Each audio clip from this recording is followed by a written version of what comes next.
वहीं संसद अहाते में ऑपोजिशन का हंगामा देखने को मिल रहा है। बजट के खिलाफ एहतजाजी मुजाहिरा हो रहा है। एहतजाज में राहुल गांधी, सोनिया गांधी भी शामिल हैं। एहतजाज में कई पार्टी के एमपीज भी शामिल हैं। ये बजट नहीं है, नाइंसाफी है, ये मल्लिकार्जुन खड़गे ने कहा। वहीं किसानों को एमएसपी मिले, ये अखिलेश यादव की तरफ से कहा गया है। सब कुछ बिहार को ही दे दिया गया, ये भी अखिलेश यादव ने इल्जाम लगाया। इंटर्नशिप नहीं, नौजवानों को नौकरी देने की बात यहाँ पर अखिलेश यादव कहते दिखाई दिए।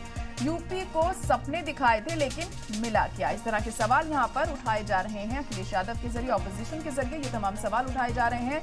और पार्लियामेंट के बाहर ये हंगामा ऑपोजिशन का हमें देखने को मिला है आज, जिसमें तमाम आला नेता मौजूद रहे। हाथों में प्ले कार्ड्स लेकर यहाँ पर प्रोटेस्ट किया गया मरकजी सरकार के खिलाफ इस बजट को लेकर, क्योंकि दो रियासतों को जिस तरह से स्पेशल पैकेज यहाँ पर दिया गया है, बिहार और आंध्र प्रदेश को, उसके खिलाफ ये हंगामा यहाँ पर हो रहा है। और कहा जा रहा है कि जो दूसरी रियासतें हैं उनके साथ नाइंसाफी की गई है।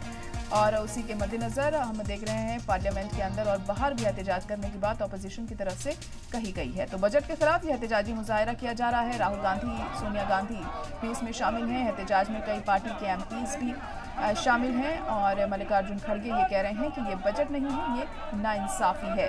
किसानों को एमएसपी मिलने की बात यहाँ पर कही गई अखिलेश यादव के जरिए। और उनका कहना था कि सब कुछ बिहार को ही दे दिया गया है। और कहा जा रहा है कि ये बजट सरकार बचाने वाला बजट है, क्योंकि यहाँ पर बिहार को खुश करने की कोशिश की गई है, आंध्र प्रदेश को खुश करने की कोशिश की गई है सरकार को बचाने के लिए। साथ ही अखिलेश यादव ने रोजगार को लेकर भी यहाँ पर निशाना साधा है। जिस इंटर्नशिप नहीं, नौजवानों को नौकरी दो, ये कहा गया है यहाँ अखिलेश यादव के जरिए। और यूपी को सपने जो दिखाए थे उसे क्या मिला, इस तरह के सवाल भी उठाए गए हैं समाजवादी पार्टी के जरिए मरकजी सरकार पर। तो तस्वीरें आप देख सकते हैं, यहाँ पर अखिलेश यादव मौजूद हैं, साथ ही साथ राहुल गांधी, सोनिया गांधी को भी आप देख पा रहे होंगे। और तमाम एमपीज यहाँ पर मौजूद हैं, हाथों में प्ले कार्ड्स लेकर मरकजी सरकार को घेरने में कोई कसर यहाँ नहीं छोड़ी जा रही है।